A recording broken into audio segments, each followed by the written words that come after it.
everyone, wishing all my teachers a happy Teachers' Day. I am Adoshni Dey. I study in class 1. Today I am going to recite a Bengali poem. পুতুল ভাঙা রবীন্দ্রনাথ ঠাকুর। ৭-৮-২৭।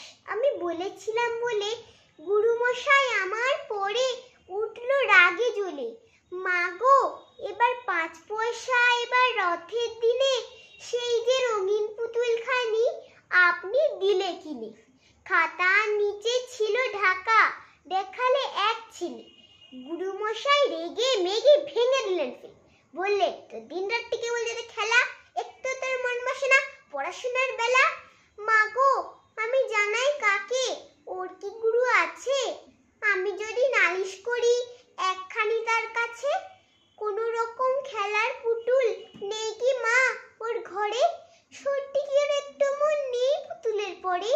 সকাল সাজে তাদের নিয়ে করতে গিয়ে খেলা, কোনো পড়া করেননি কি কোনো রকম হেরা? ওর যদি সে পুতুল নিয়ে ভাঙেন কি ঘোরাগে, বল দেখি মা ওর মনেটা কেমন তর লাগে। নমস্কার।